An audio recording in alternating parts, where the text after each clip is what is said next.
There it is. We're live. It is Tuesday. It's a beautiful day. I'm so excited and happy to have somebody here who's going to talk to us all about self-love. Self-love? Self-love? Okay, just self-love. Okay, we're going to have a lot of fun with this one. Here we go. Let's have a good time. Practicing Polyamory, real-life perspectives from the imperfect people of polyamory. The mission of the Practicing Polyamory podcast is to provide a platform for all of the real-life, flawed humans that practice polyamory so that we might all learn from one another and grow as a community. Enjoy the show. All right, everybody. Welcome to this beautiful Tuesday. If you are joining us for the very first time, welcome and thank you so much for tuning in. And if you've been here for a while, then you already know we're live every Monday, Tuesday, and Wednesday on Facebook, YouTube, Twitter, and Twitch, at least for the rest of this week. So tomorrow's our last day. Our season 1 is coming to an end, but we'll be back rocking and rolling in February of next year. So until tomorrow, today and tomorrow, if you have any questions about your relationships or if there's a topic you'd like to hear discussed on the show, slide into my DMs, let me know, or leave a comment while we're recording live. Follow the show on all social media platforms at Practicing Polya and let me know what it is that you want us to talk about. And as always, as a reminder, if you're listening to this podcast, you are a welcome guest to be on the show. None of us are perfect, and we're here to share our imperfect stories because the more stories we share, the more others will see us in themselves, and the more representation we have, the more we can strengthen our community. So go to practicingpolyamory.com, sign up for next season to share your imperfect story too. All right, now let's introduce today's incredible guest. Our guest today has overcome many traumas and mental health challenges in her life, and despite all those challenges, she believes that we create our own lives through the power of our thoughts. As a psychotherapist and sex-positive, identity-affirming sex and relationship coach, our guest has dozens of tools to help you deal with your everyday experiences. She learned how to overcome her own depression, anxiety, and heartbreak from dysfunctional relationships using gentle reprocessing, and she loves teaching others how to do the same. Our guest also loves teaching people how to love themselves, something she had to learn on her own journey of finding self-love, self-compassion, self-awareness, and stepping into her feminine essence. Tune in today to learn how our guest saved her own life by becoming a stripper, how her journey led her into leaning into her S.E.X.Y sexy power, and how you can do the same. Joining us today out of Boston, Massachusetts, author, coach, and therapist to ladies who want to get their mojo back, welcome to the show, Maria Merloni.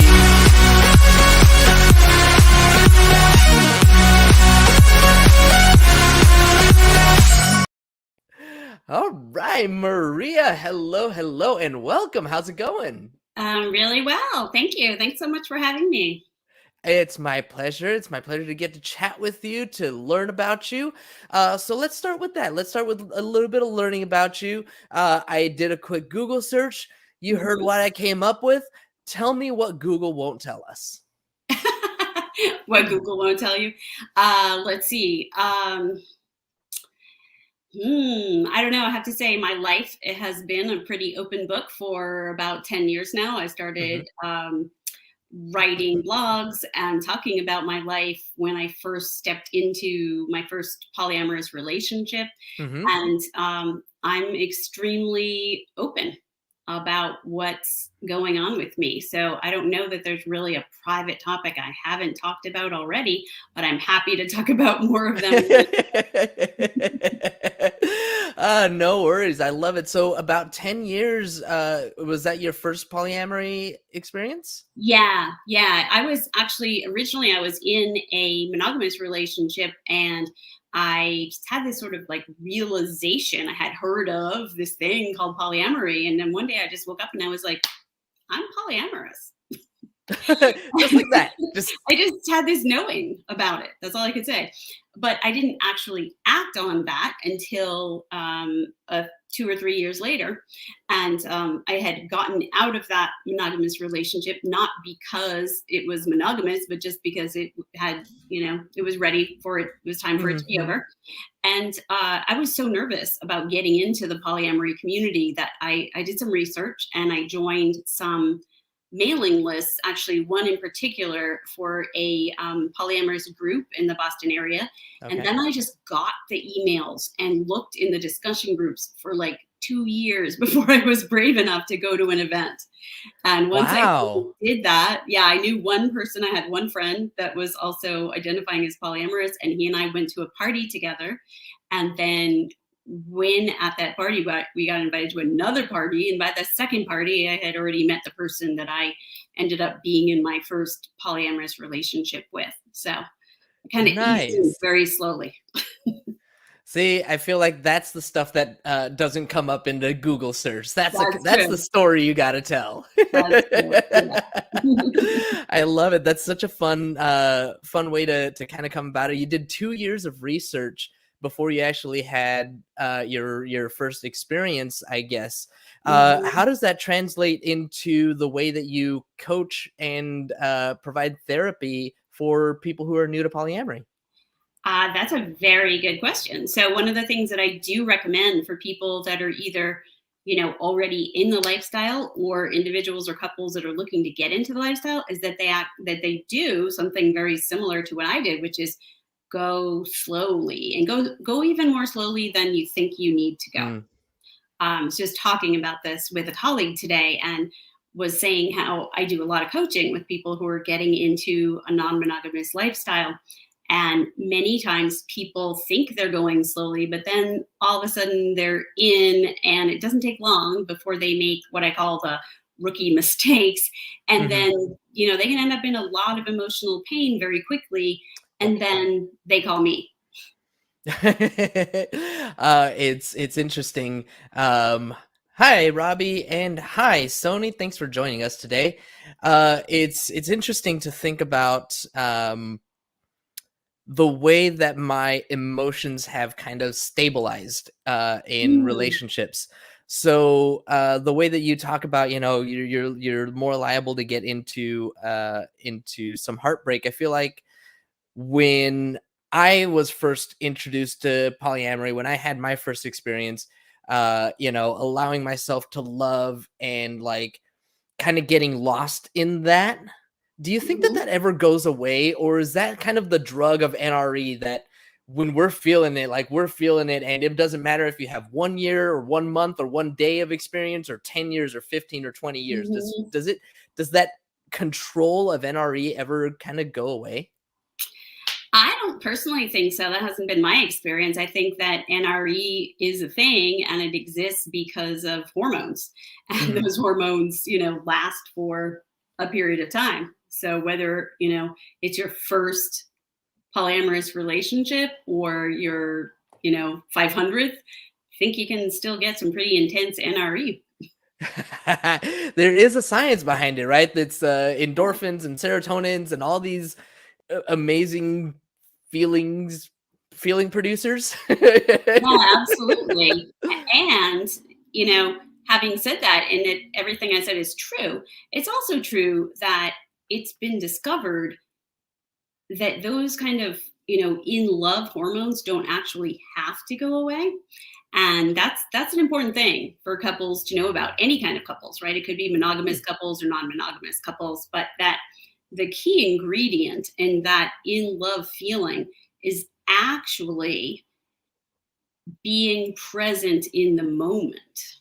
That's when Huh. we feel most in love. And when we're in a new relationship and we have that new relationship energy, we're so present, right? Because every meeting with the person, every date, everything is so important to us. And so if you happen to be in a relationship and some of that spark has worn off, getting present is something that can really help bring it back. All right, that's it, everybody. That's the show. We're done. We're capping it off right there. That was gold. That Thank was you. gold. Okay, so really it's a matter of getting present, and that's like something that's going to kind of reignite that spark. Can you tell me more about that? Yeah, I think it's about slowing down with our partners. Second time you said that. Slowing down. Yeah, Uh-huh. that's right. I said it about getting into the lifestyle as well. Yeah, absolutely. I can give an example from my own life so I just got married 2 months ago. Oh, congratulations. Thank you. And there was a point where my husband and I, before we were, several years ago, we had a pretty big crossroads that we had come to. And the question was, are we going to continue to be non monogamous or not? Mhm. And he wasn't in favor of it at the time. And so we had a period of, it's not that we weren't still living together or we weren't still, sleeping in the same bed and things like that, but we had a period of like some emotional distance. And when we started to resolve that, what we did was actually go to a therapist ourselves. Mm. And, so we were walking the talk. And when we started to come back together again and feel that connection, I specifically remember that what we did was we were just in each other's arms. We were just holding each other. We weren't being sexual at all, but Mhm. just to be present, so present with each other again and touching each other non-sexually um, felt so amazing. And we had already been together for years. But Hmm. that's a good example of how that feeling of being so in love with someone, it really can come back like that if we slow down. I love that. I love that so much. I've been um my mom's birthday was yesterday. Yeah. Happy birthday, mom. And in my Facebook post, because I got to write the Facebook post, otherwise it doesn't count. I wrote in there that I was smacked in the face this year with mortality, and like I'm thinking of you know just thinking more and more of how we only have a limited time left on this earth. There's only so many more sunrises, there's only so many more cups of coffee. You never know when it's the last one. And so time is like this precious, like the Mm, most precious currency. And you talking about slowing down and being in the moment, like, to spend time with someone is to give a gift mm, that can never be taken back. And yeah. so to really slow down and to be in that moment, sexual or non-sexual, Hmm. like that's what that moment is. Absolutely. Yeah. And there are all kinds of ways to do that, right? Like oftentimes when my husband and I are sitting in the kitchen in the mornings, we'll be sitting and having breakfast and we always have fresh flowers. And one of the things that we really enjoy, both of us, is looking at beautiful things. So, we Mhm. might be just sitting and looking out the window and then noticing how the sun hits the flowers and we can share that experience in the moment. Like that's the kind of thing, and we all know how great it is to be in the moment during a sexual experience, that can really, really enhance the sexual experience. Or if we're not present, that can really make it kind of dull and ho hum, Yeah. right? Yeah. Yeah. No, absolutely. Having sex and your mind isn't there, it's like a lot of times you can't even climax. True. Yep. Yep. Yep. It's kind of like not even worth it to me to have it unless the person there. Yeah, yeah, I totally get that. I totally get that. So let's talk a little bit about this self-love and sexy relationships. You have sexy up here. I mean, I put it up here. Yeah. And I found it on your website. It's Yeah. an acronym. Can you tell me Right. about what sexy is in this acronym? Yeah. So SEX sounds like sex, right? But it's Sounds like actually it. it stands for synergistic energy exchange, which Ooh. means an exchange of energy that's happening simultaneously between two or more people at the same time, right? Mm-hmm, So, mm-hmm. for example, this is an example that some people can probably relate to. I'm a daily meditator. And so I used to, years ago, when I had a more public office, I used to have a meditation group, and people would come every Sunday morning and we'd all meditate together. And so the experience of meditating together with other people, if you've ever done it or noticed, is really enhanced. Like, we can have really fabulous meditations when there's more than one person doing it Really? with us. Yes. It's I've more only powerful that way, and it's easier to meditate that way. really? Yes, and the Okay. reason why is because we're actually, by sitting in the room and meditating together, we are sharing energy. We're all exchanging energy, whether we realize it or not, Huh. when we're there with each other. And Interesting. so, yeah, so the reason that synergistic energy exchange is so important in relationships is that it is for a couple reasons. One is that we are always affecting each other, Mhm. right? So something to be really aware of. And particularly, this could be another thing that some of the listeners could really relate to, and I'm sure you could too, James, is that I think personally the best thing that about really good sex is like you're there with the person or persons and you're having your own experience and reactions to things, responses, and the other person is too. So you're there doing your thing, and then the other person like does a certain kind of moan or something, and then that in turn might Mm. turn you on, and then Right. you do your thing, and then they get turned on by that, and so you're just continually exchanging the energy. So that's where the whole concept comes from. I love it. Okay. Okay. So now I understand the concept.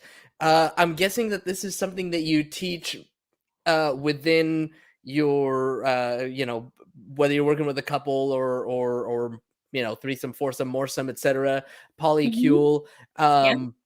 And I mean, is self-love kind of tied into that? Is that separate from Mm, that? that's right. So in my experience, self-love is actually the basis for all of these wonderful experiences that I'm talking about. Hmm. If we love ourselves, it's like the foundation for having a great life, Yeah, right? If I totally love agree. myself, I wake up and treat myself well, Hmm. and I get in relationships that are going to serve me. Right. And because I'm loving myself, I also have more love for other people. You might have noticed that, if you ever notice yourself becoming critical of somebody else, it's almost always because inside you're really critical of yourself about the same thing, Hmm. Hmm. right? Sometimes you hear people say how they, oh, they can't stand people and all people are such jerks. And when I hear people say that stuff, I go, wow, this person really is not loving themselves very much. It tells me a lot about how they feel about themselves. Yep. Um, Sorry, I was getting a bunch of weird commentary. I had to block that out. Okay. Um, oh, you were saying something. You were talking about the self love, and what I was thinking as you were talking about self love, and getting Mm, up and taking care of ourselves, and doing all these things is it's not always easy, right? You no, yourself overcame depression, and my uh third person experience with it. I was very close to me. It was right there, in my yeah, in my home. yep, And I could see how she couldn't pull herself out of bed, and couldn't be bothered to do a lot of the things that she loved to do. yeah, yep, So I mean, to say, okay, self-love, this is the basis of it, and this is what we got to do. I mean, that sounds kind of rah rah, and mhm, yeah. how do we get past the rah rah and make it, practical, pragmatic, and useful? Yeah, that's a really good question. So, in my experience, my personal and professional experience, self love is more, sometimes people talk about love as a verb, right? It's an Hmm. active thing to love ourselves, to love another person, but also to love ourselves. So that um, what I have seen is that doing loving things for ourselves allows us to start loving ourselves more. That's for sure part of it, right? So Totally. there's a self-love meditation that I often teach new clients that I'm working with or couples that I'm working with, um, that I learned at the Hendricks Institute, where I went to school for life coaching in California with Gay and Kathleen Hendricks. Um, and Gay came up with this self-love meditation, and I kind of adapted it and morphed it into, my own thing as well. And so by practicing that meditation, that can be done several times a day. It can be done, once a day. That is one of the ways that I came to love myself more, but also through doing good things for myself, by getting up every morning and deciding, okay, I'm going to do some reading. I'm going to do my spiritual reading in the morning, and then I'm going to do my meditation. That's an act of self-love to do that every day, right? Just like drinking plenty of water and exercising every day, or hopefully most days, and eating healthy food. I'm saying that especially because I didn't do it today because it's pouring rain, but It's okay. I haven't eaten today either. I don't actually think I've eaten at all today. Muda, if you're listening, I'm sorry. But I have been drinking plenty of water. So it is, these are obviously things that we can do to take care of ourselves. It does get, challenging. I feel like there's so much that is individualized, right? There's no way that we could say, well, do this and you'll feel better, and do that and you'll feel better. A lot of it really does come down to like just making that choice, I guess. But man, I'm telling you, like, I say that, but I remember like telling my ex that and being like, it's just a choice. You just have to get up and you just have to do it. And it was so tough to get her motivated, I guess, in that time. I guess I'll ask for myself, like, if I'm a partner of someone who is suffering, this depression, and can't quite find that self-love, self-soothing, they're really down on themselves for, all these different reasons. I'm just a partner. As a partner, what can I do to support them? How can I support them well? Because I'll tell you, telling my ex, it's just a choice, you just have to make the choice, that was not helpful. Yeah, right. Because that would be helpful for somebody that's not depressed. Right. Potentially, right? But not necessarily someone who's, if it sounds like your partner was actually clinically depressed, and it can be super hard to get out of bed when you're clinically depressed. You know what? Actually, we have a listener who said it very perfectly. How can a person will themselves to start the self-love care tasks? The first steps are always the hardest. Yeah, I totally recommend that people start small. So, instead of being like, oh, they just heard all these great things that I do for myself every day. Oh, I'm going to start up doing all that stuff tomorrow because Maria said that's a good thing to do. That never works. You have to start with one thing, and maybe you say, okay, I'm going to meditate once this week. And if you can do that, celebrate the fact that you did it. What if I'm not a meditating type of person? Try something else. Get outside the house, walk, be around nature, do something creative. My partner just bought this like 180 count colored pencil set. Nice. Working with something like that can be self-loving, because when do we give ourselves time to just like play? Right. That's another self-loving thing. But yeah, I recommend starting with one thing and then gradually building on that. And then once that becomes a habit, add another thing into your self-care routine. Having said that, sometimes it's really necessary, if your partner is suffering, to say, hey, I'm wondering if it might be helpful for you to go to a professional, because I'm here to support you and I love you. And that doesn't seem to be helping you out of this hole that you're in. Some people need medication, some people need therapy, some people need both. Coaching, all of these things can help. But, depression certainly can be a serious illness that has to Right. be dealt with professionally. Got it. So as a partner, probably one of the best things I can do is encourage my partner to get the help that they need. And man, I can't help but to think of there was a Instagram post that I was reading recently, and they were talking about, the barriers of entry, right? When we talk about just go get therapy, and somebody will have a question. They'll post a question in a group, Yeah, and the group will always come back and say, just go get therapy, go get therapy, go get therapy. yeah.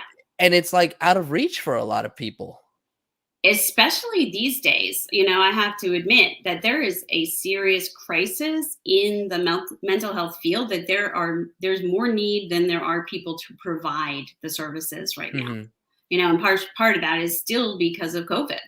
People Right. haven't been doing as well.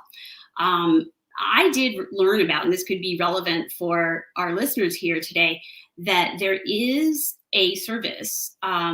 And their website is unmute.com.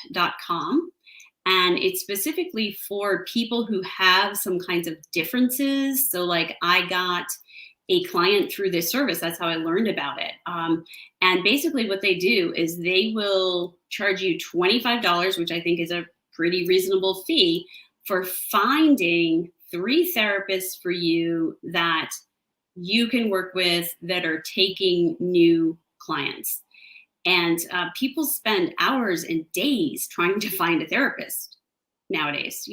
So if you sign up for that service and you have, that's why it's called Unmute, because they Hmm. want, people who necessarily haven't had a voice, right? Like maybe people in alternative relationships, people who are transgender, people who are asexual, things like that.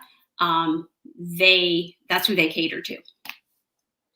Nice. I love that. That is super helpful. I hope that people can definitely take advantage of that. Unmute.com, and uh $25 for finding those 3 therapists. Yeah. Nice. Yeah. Very cool.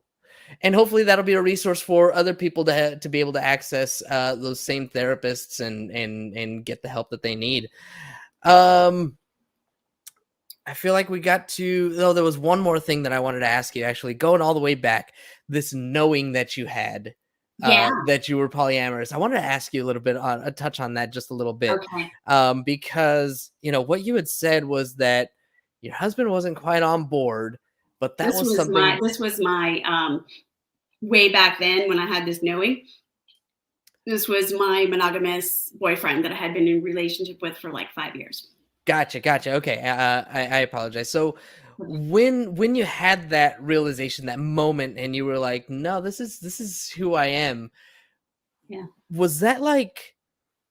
Was that I don't know? To me, that feels like this self-love type of thing, like coming into yourself, coming into this just Mhm. power of knowing. What did you tell yourself to like steel yourself up and be like, I'm willing to end this relationship in order to be true to myself? Yeah, it really wasn't like that in my case. What I actually did was I told my boyfriend, hey, guess what? I just had this realization about myself. And I said, how about we open up our relationship? He actually said, okay. We didn't really mean it. It was one of those things where I'm sure he just felt like he had to say yes to that. Otherwise, I would leave him. And so we tried it briefly. And what I noticed was he was super sad. And I was like, Aw. yeah, this isn't really, he didn't have his heart in it, and then we ended up breaking up for other reasons. But yeah, it was, I feel like it was kind of a spiritual experience for me that, because I have over such a long period of time meditated. And one of the things that happens with meditation is people get really tuned in, right? Their intuition becomes really on through regular meditation. And I think that's where that knowing came from, because I was more in touch with, I know not everybody believes in this, but I was more in touch with my soul, right? My Mhm. inner being that said, there's something about you that's different.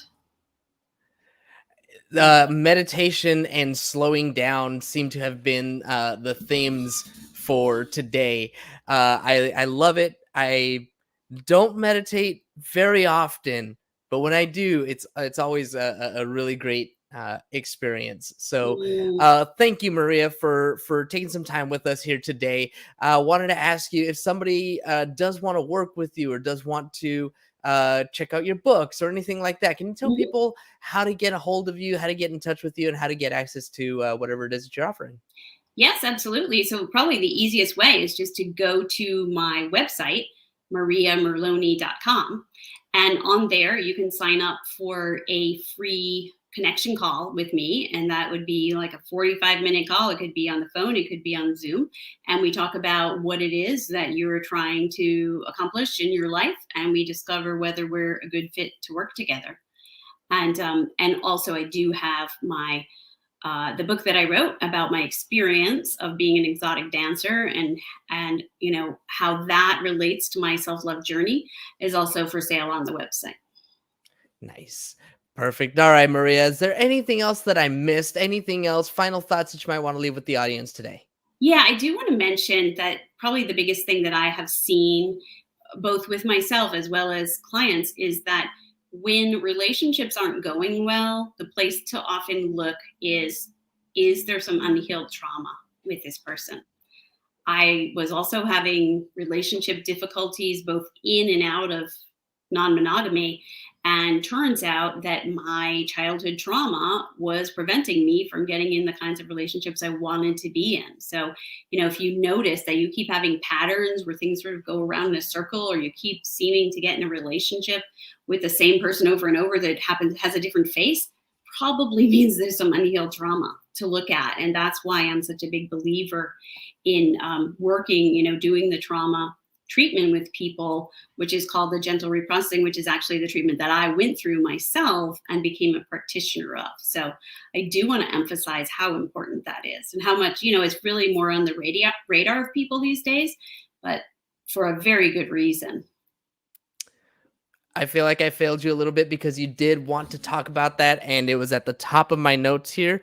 And our conversation just got really good and sidetracked and went a different direction. But thank you so much again for sharing. Thank you so much Mm. for spending the time with me, for all of this was a really good conversation for, all the different directions that we went. And I Yeah, really super appreciate fun. everything that you left for our audience. I hope that everybody finds some value from it. Thank you so much. Thank you. And thank you, as always, to our live audience for tuning in. As a reminder, when we're live, you get no commercial interruptions, but the same can't be said for the podcast download. So if you want to avoid the commercial interruptions, be sure to catch us live Monday through Wednesday, 2:30 Pacific time, or sign up for Patreon, where you'll get access to our commercial-free RSS feed and support the show. Don't forget to subscribe on YouTube, wherever it is you download your podcast if you haven't already, and please leave us a review. We're really appreciate it. That is all we've got for you all today. For the second to last time, until tomorrow. Have a nice day! Thank you for tuning in to the Practicing Polyamory podcast. Would you or someone in your polycule like to be a guest? Sign up at practicingpolyamory.com and join the conversation. Please support us by subscribing, liking, and following us on social media at Practicing Polya by clicking any of the affiliate links on our website or by subscribing at patreon.com/practicingpolya.